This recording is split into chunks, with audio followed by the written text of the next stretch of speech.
गइलू जब से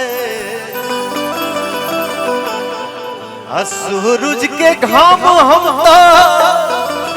देखनी न तब से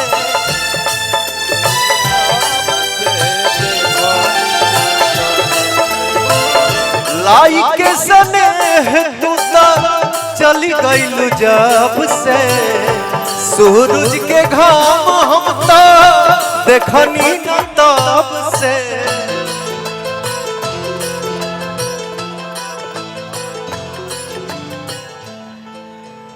हरे असरा धरा बोल इधर आओ आवा आवा आवा मलकिनी आवो असरा धरा का तू धोखा दे हरे असरा धरा बोल बहुत बात नहीं असरा धरा बोल बहुत बात नहीं अजियरा जुड़ा बहुत बात हो सनहिया लगा बहुत बात नहीं नजरिया चुरा बहुत बात होला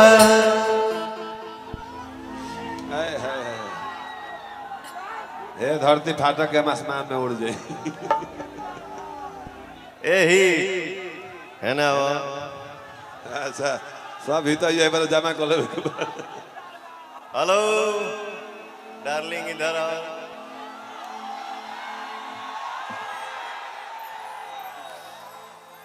तुम्हारी हंसी बहुत प्यारी है हाँ?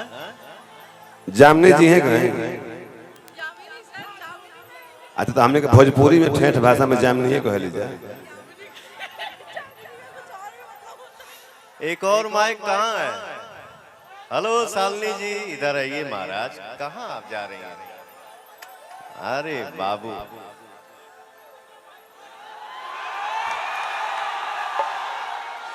हेलो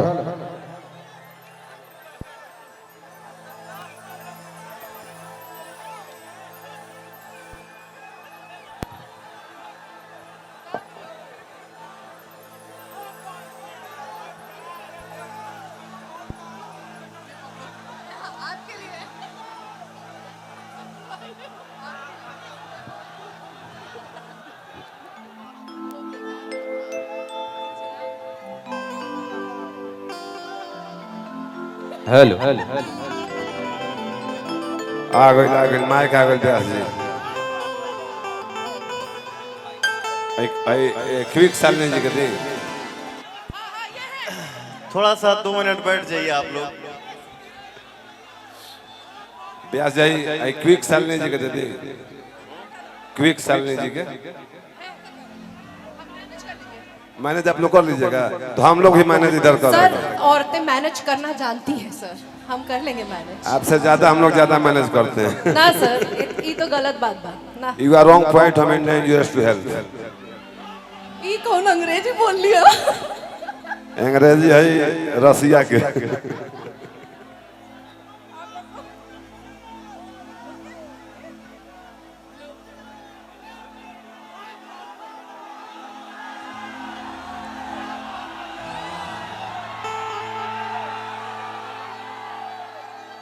ये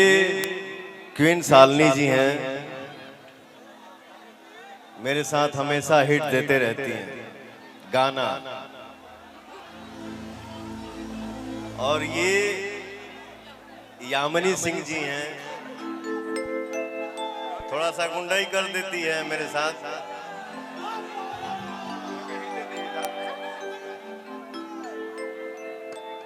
ये भी हिटे देती है मैंने फिल्म चाहे ना सर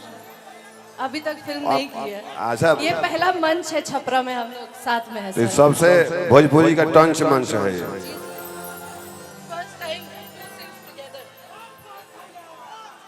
रुक न रे पगला रुक एक आदमी कबे से बेचारे बड़ा ब्यास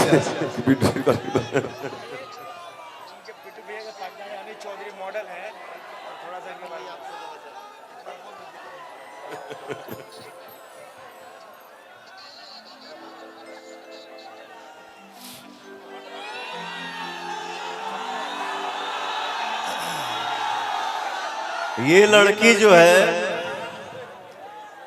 मेरे साथ गुंडाई कर चुकी है। अच्छा अपना करो भैया याद बाना तो लोग के, लेकिन अच्छी लड़की है।